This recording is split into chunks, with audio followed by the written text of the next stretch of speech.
I turned this into this.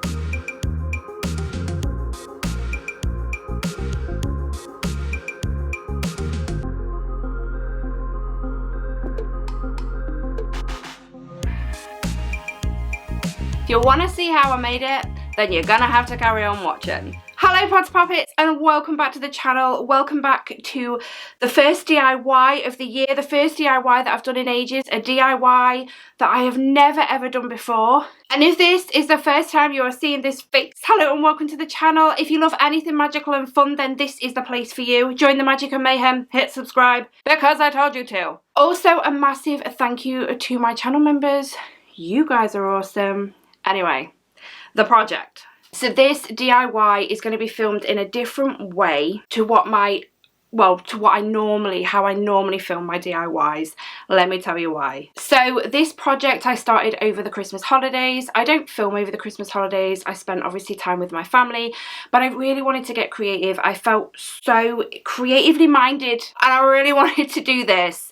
So I wasn't going to film it, because this was a dummy project, this was a practice project, this was a can Susie do this project. Luckily though, I did film snippets of every process, so I'm able to show you how I made it, but obviously I'm going to talk through and show you the clips as well. But just for future reference, if you are new here and you haven't seen my other DIYs, I will from now on be filming every DIY as I'm doing it, if that makes sense. So you'll be able to see in more detail on how I do it. So the first thing we started off with was a Pringle tube. This is what we needed. This was our wizard's tower. This was the base. This was the, yes, this is going to be a wizard's tower, but it doesn't look much like a wizard's tower. You have to look past it with your creative mind. But first, let's talk about the landscape and how I started out with that. So with a pot noodle tube tub thing, pot is a pot noodle, it's in the name, Susie. I cut the top off and we put the top, I haven't obviously got it cut off, just imagine, I cut the top off and I put the top to the side, so we were just left with this bit. I then created, just out of cardboard, right, this is just rubbish at the minute that we're working with, this is trash that I didn't throw out. I currently have a landfill in my office because I'm like, don't throw that out, because these dioramas, seriously, I've got so many ideas and that can be made with that. Don't chuck that biscuit box. Honestly, it's crazy. So yeah, this is just trash at the minute. So what I did was I got cardboard and just bigger than the base of the pot noodle tube, cut a ring. And then at the bottom, well, obviously, let's say it's about there, I cut another circle out of cardboard. I think it was a cereal box they used. Biscuit box, actually, if I remember correctly. Just a bigger circle, just bigger than this one, because I wanted it to slope out, and I glued it to the bottom. I then cut cardboard strips, don't know why I've put this down, and put the cardboard strips around each side, just to kind of bring it together and bulk it out a bit and make it look like one piece. After that, with some watered down PVA glue, quite watered down I would say, I put some PVA glue in a little cup, just a plastic cup, and some water, got me a little paintbrush, stirred it up until it was a gloopy, watery mess, and then tissue paper, or I used napkins. They were £2 from B&M. I went crazy and put tissue paper all over the thing just to kind of bind it all together. Now originally I was going to use tissue paper to bulk it out, but when I was putting tissue paper on there I thought this isn't going to give me the rock effect that I want, so I had to do quite a bit of research on how to do this bit, but yes, let me show you. So this block of foam, it was bigger, but obviously I've hacked away at it. This was from Hobbycraft, it was £3 and it was probably that big when I bought it. With a knife, I didn't have the correct knife. I would probably say a Stanley knife would be great for it, a good one, because I do have a craft knife, but it wasn't a big enough blade to cut through this. So I'm actually I used a kitchen knife, so I didn't film the process of me cutting it because I don't think it's not safe, okay, so don't do that. But it worked for me, so we went with it. So I cut off bits off here in jagged shapes and puzzle pieced them together on the landscape that I was creating, and I was quite happy because it did kind of look like rocks, and I thought, okay, we're getting somewhere now. We've bulked it out and they look like rocks. Then back to the trusty tissue paper and PVA glue. I went all over it again just to cover any little holes, not all holes because I wanted some holes, because in like sort of landscape mountainous or hills with the rocks, obviously they're not all fitting together, are they? They're not, it's not an actual puzzle piece. I did enjoy putting it all together though, cutting little bits, so oh, perfect fit, do you know what I mean? But I did leave some holes to give it that natural look. But I did put the tissue paper not only to fill some of my little mistakes, because you can cover your mistakes, you know. I also wanted to give the rocks texture, and my days did it work in my favour. So we're going to put the landscape aside and we're going to move on to the Pringle Tube Wizard's Tower. So the first thing I wanted to do was, this is a foam sheet from Hobbycraft. I bought a few of these, and I wanted to cut them into little bricks. This was 50p a sheet. I didn't think that was too bad. But what I did was I cut strips all the way down and then just with scissors cut squares. Let me show you. So I ended up with lots of these. Now this is where I could probably do something a little bit different, but let me carry on and I'll explain why. I then, with PVA glue, just individually stuck each brick to the tube, and they looked too square, so I did see that you can use tin foil, scrunch it up in a ball, and I pressed it all over the bricks and it put dimples in it, do you know what I mean, and it made it look great. Now it just gave it texture, that sort of like brick texture. Now what I will do next time when I work with bricks on a diorama is I have seen either use the tin foil on them before putting them on the tube, because I mean they're quite sturdy tubes, but it does dint as well, so I had to be careful. So I didn't get the exact brick texture I wanted, but I did fix that, but we'll get on to that.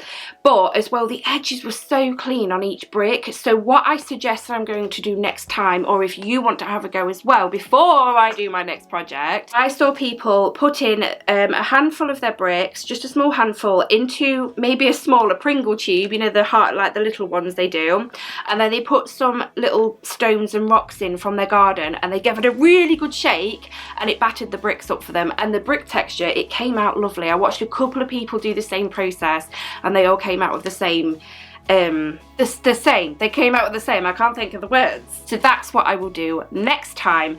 But I also then cut out of my foam sheet a door and stuck the door on. Obviously I stuck that on first before the bricks, but I also did like a little archway of the foam bricks around the outside, which was fun. It was like puzzling it all together again. I textured the door with wood grain using my craft knife by not pressing on too hard, because obviously it would cut straight through the foam, but just lightly scoring the foam, and it gave that look. And then obviously a bigger crease down the middle for, obviously because it's a double door. And then the door handles that I have on the door are made out of beads. Seriously, you can find anything around your house to make anything. This is something I've always been like with my DIYs. I try and do them as cheaply as possible, just to kind of, we don't all have money, and I don't have money, not much money at all, to have these machines and things, you know, 3D printers to make things. You don't need all that. You really don't. You can do things, trust me. If I can do it, trust me, you can. I have such low confidence in myself, hence why I didn't want to film the very first one that I was doing. But again, I'm glad I did film snippets. So we're going to move on to talking about the bay window that we have poking out the side of the Wizard's Tower. We're going to call it Wizard's Tower now instead of a Pringle Tube, because it's really coming out now as a Wizard's Tower. It's got bricks on it and a door. So the bay window, I literally I cut a bottom and 3 sides out of cardboard, cereal box, whatever was at hand, and I glued them all together to make a box. And then for the top I had 2 cardboard pieces and made a triangle and glued it to the top of the box. I also made sure that on the base of the box and the sides. I can't remember if I had to do it for the sides, but obviously it needed to fit round the Wizard's Tower, the tube shape. We're not saying the word Pringle, I just said it. So I had to cut a curve just so it kind of fit like a glove right on there. I also cut a little circle for a window, and I also added, this is full of bricks, I do apologise as well, but in here we have got these little matchsticks that you can buy from hobby stores, and we use them as supports. So it looks like obviously we're supporting the bay window. We need bay window supports obviously, and I used the matchsticks as well to do trim around the bay window and the top of the roof, the sides of the roof, just to give it a trim.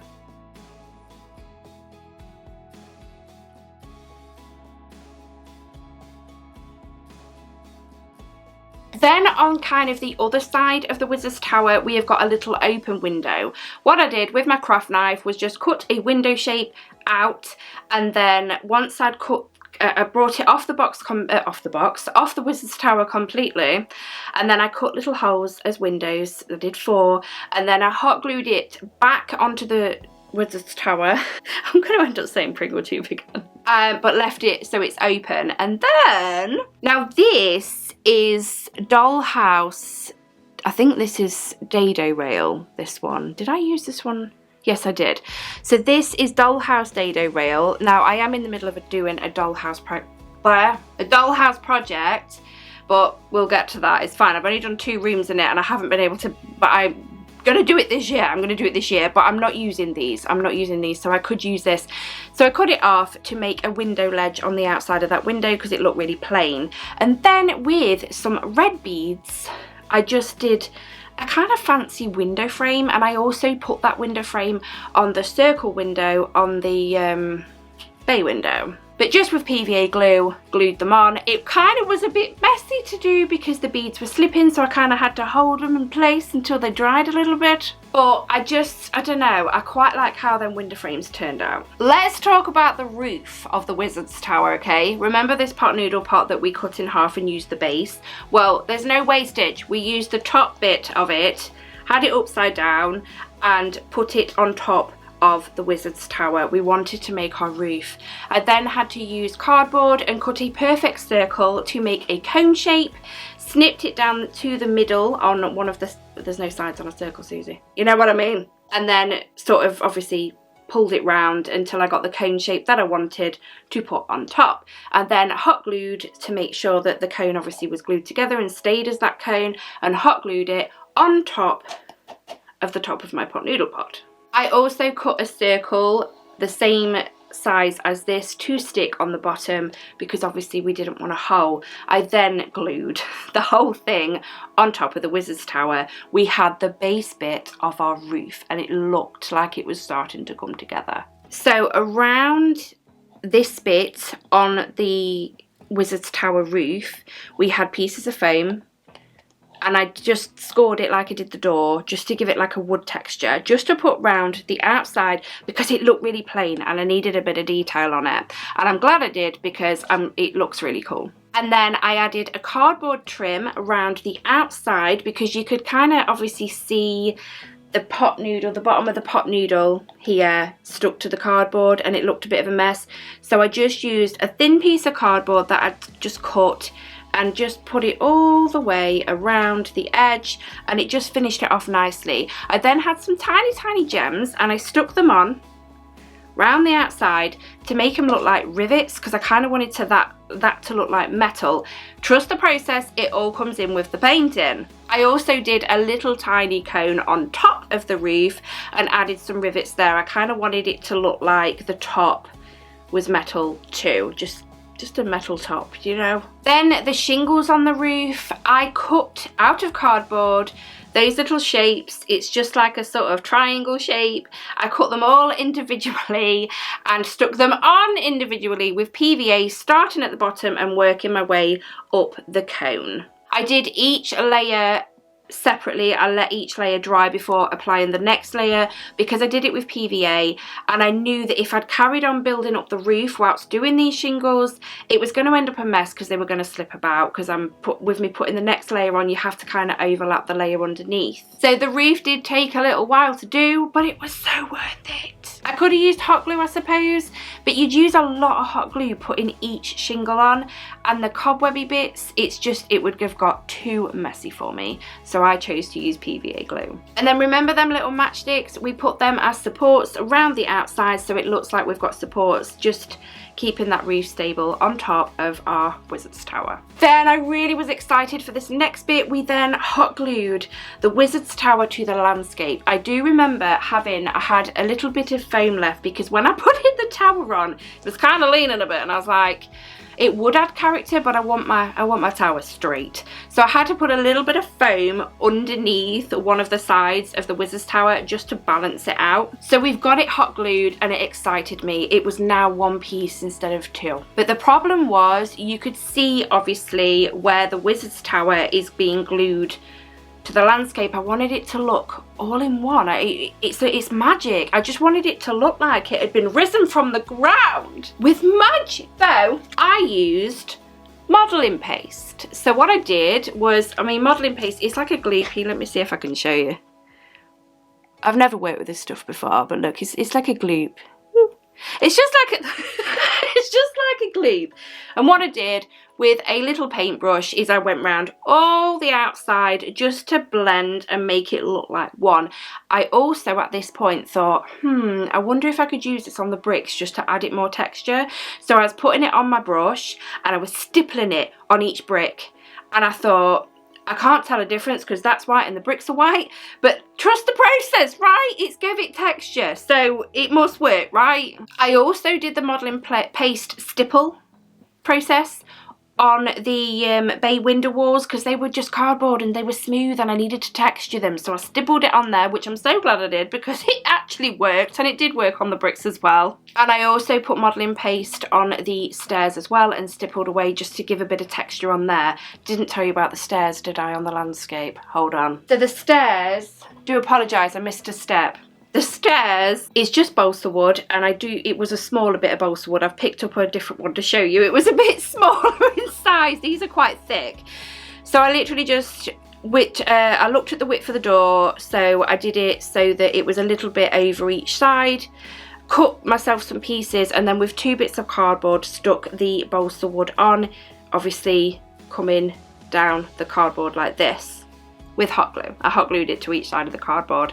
So sorry, completely forgot about that step. Next, we got onto my favourite bit. It is literally seeing this come together. It was just a load of things glued together at this point, right? So I thought, right, is this going to change things? So with my trusty black spray paint, I whipped the Wizard's Tower outside. Because you need to be well ventilated when using, obviously, this stuff. And I sprayed the whole thing black. And oh my days, did it change. It was a game changer. I was like, oh, I am seeing things now. This is looking good. So we sprayed the whole thing black.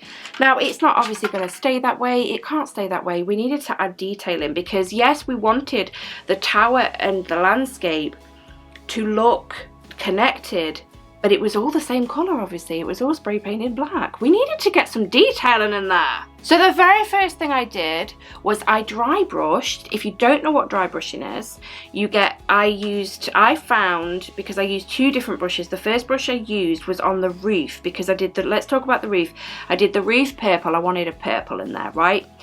And then I wanted some highlighting on the shingles just to make the roof tiles pop. So I just mixed a bit of my purple with white to make like a, I don't know, lavender, mauve, whatever you want to call it, plain. And then I attempted, for the first time ever, well, I think it's the first time I've ever done it. Maybe I've done it in the past, but I didn't realise it was called dry brushing. But in my head, it's the first time I've ever done it, dry brushing.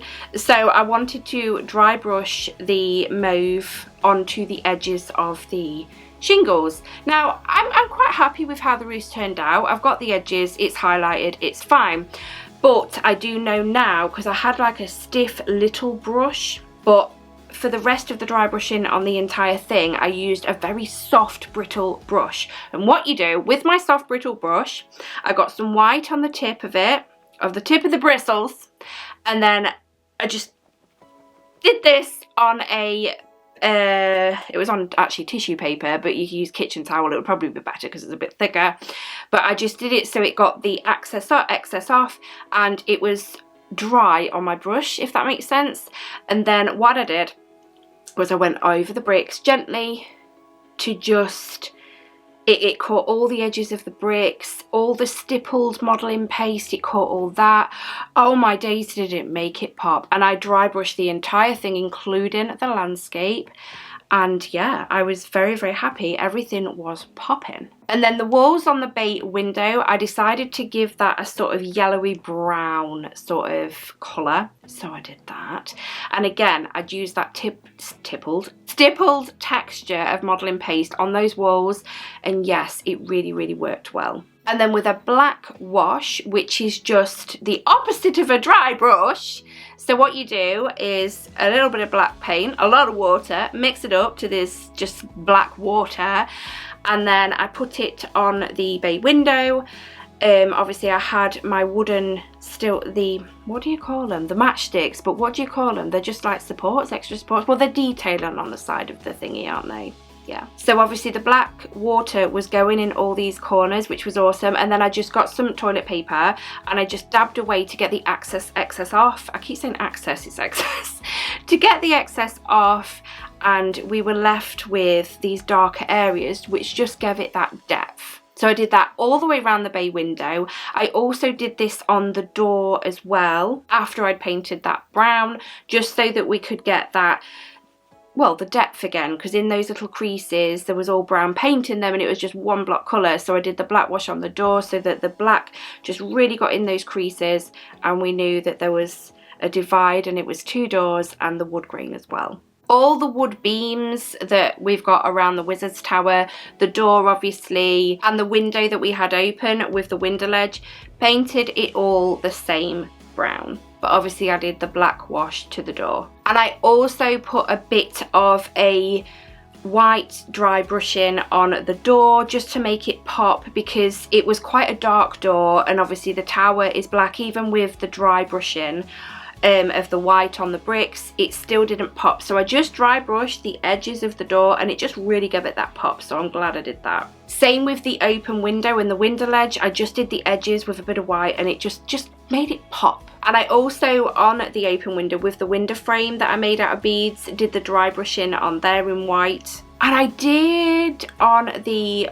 bay window where the beads were around the circle window, but I wasn't massively keen on it, so I ended up painting it brown, I think. Did I paint it brown? Oh my days, I can't remember now. Moving on to the landscape, this excited me the most. Now I looked and I thought, I'm not happy with the rocks being black because the tower's black. Do you know what I mean? So what I did was I got my brown paint, which is fairly dark, and I painted the whole of the landscape and the stairs in this brown, but I didn't lather it. I did it so that I made sure there was still black showing through, especially in the bits where we've got gaps, where I said I didn't cover out all the gaps because that's not a natural landscape. They've all got, like, you see these like holes and things. My little animals sleep. So yeah, I left them gaps black, and yeah, there was still bits of black showing through because I didn't proper get in there with it. I just gently painted some on, just quickly, just a rough coat of dark brown. I then went over with a lighter brown, so I just mixed a bit of white with my brown, not too light, and I dry brushed it all over. And this is where that tissue paper that we'd put on really came into effect, because it really did give it texture and it made that texture pop. After I'd finished with the light brown dry brushing, I showed Matt, asked him what he thought, and he said just a bit of white. So I went over it again and did some white dry brushing. At this point I thanked Matt because it did make it pop even more, and they were really, really looking like rocks, but I wanted grassy areas on my landscape. So what I did was, in the areas that I wanted grass, I did green. Okay, so in, like, I really wanted, you know where we've got the holes in the rocks, I really, really wanted some like real bushy sort of growing out of it sort of thing. So I made sure I painted them green. I painted everywhere green where I wanted it. Round the top of the landscape, so round the outside of the Wizard's Tower, I painted it brown first and then went over in a green because I knew I wanted grass round there. Now I went to Hobbycraft because I needed some grass, some diorama grass, and I needed some pebbles. I wanted some, well, they look like pebbles to us, but they were rocks on the diorama. And I looked at the prices and it was like £15 for a little bag of grass and £15 for a handful of these diorama pebbles, and I thought, Susie can do this better. So I did look up a way. Let me show you. So to make the grass, it was a bit of a faff, I'm not going to lie, but it was worth it. So I got some twine. Now I unravelled the twine, and you have, when unravelled, hold on, you have 4 pieces, right? It turns into 4 pieces of twine. This thing is focusing on my face and not the twine. So you got 4 pieces of twine, right? I then snipped and just kept snipping it off, and you end up with this ball of fluff. That's the only way I can describe it. I then put my fluff twine in a cup and added green paint. I separated my pile, I'll tell you why in a minute. So I had 2 piles of fluff, put 1 fluff in a cup, 1 pile of fluff in the cup, put my green in, mixed it all up, and then I had to kind of separate it the best I could, put it on a paper plate, and I had to leave it to one side for actually a few days to dry because it did take a while to dry. But my other half of the fluff twine I put in, and I did a more of a yellowy green so that I could have like a mixture, because it's not block green, you know, there is different colours in grass. So I was leaving my grass to dry. Once dried, after a few days, I put my grass into a sieve and rubbed it in the sieve over a paper plate, and it all came out in tiny little, what looked like grass blades. It was really cool. So it was a process, but the twine cost me £1, not for this bit, there was an entire reel, and I did hear that the thicker the twine, the less work it is for you, so I did get quite a thick twine, but I got quite a lot of it. It was quite a reel of it for £1. Well, not a reel, it wasn't on a thing, but you know what I mean. There was quite a lot for £1. I already had green paint, but I don't know, the paint I get in tubes, I can't even remember, is it? But I already had the green paint, and I know it's less than £2 for one, and you're obviously not going to use the entire thing. One thing I will say is I did add too much paint. I did have quite clumps, even though I tried to separate it, it was quite clumpy, so I'm not going to add as much paint next time. But again, you will see me do the processes properly in every DIY from now on. So we've got our grass, but we needed some bushes and we needed some rocks. Again, I wasn't paying the prices. I did buy some bush light things, let me show you. So I can't remember what this is called. Really can't remember. I think it begins with an L, I'm not quite sure, but it's not expensive. It's not expensive, trust me. I've seen more expensive stuff. I mean, I was looking at the diorama trees and bushes. No way. I need to learn how to make diorama trees though. I will make them. I am not buying them. I will make them. But we use this for the bushes. And then look what I found. So these are for your fish tank. But they're not. This was £3.99, all right?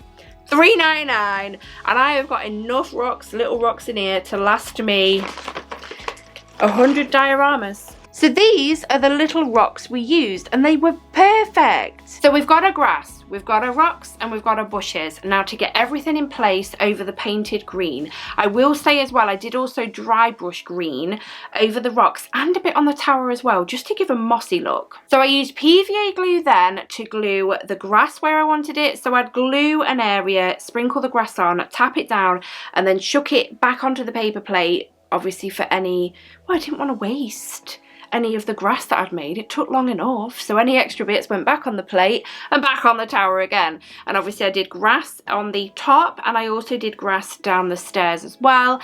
And then I used that green stuff, whatever this is called, someone helped me, and put it in all the gaps and the holes. And I finished it yesterday, and I remember just putting my shoes on and taking it to my mum and dad's, because both my mum and dad are very creative in different ways. My mum is creative in things like card making. She does a lot of card making. She's very, very good at making cards. She's very artistic as well, whereas my dad is more of a 3D project kind of guy. So I knew they'd both love it, because mum loves the painting, dad loves the 3D. So I took it straight round after it had dried, and I was like, look what I made. And I'm obsessed. I'm obsessed, and I will tell you now, expect this sort of thing on the channel. I'm going to say now I want to build Hagrid's Hut. I really want to build Hagrid's Hut this year, and eventually I want to build Hogwarts. I will build myself up and keep practicing on these dioramas, film everything properly, and I will show you what I've made each time. But I do want to work my way up to build Hogwarts 100%. So that's it, guys. That is the Wizard's Tower. I've shown you the process the best I can. I made a Wizard's Tower. I'm going to show you some more shots of it in a second because I am very proud of this project. For a first attempt, I didn't think I did too bad. So I'm going to love you and leave you now. Thank you so much for joining me. You know I love your company. And I will speak to you all in my next video. Bye, Potter Poppets.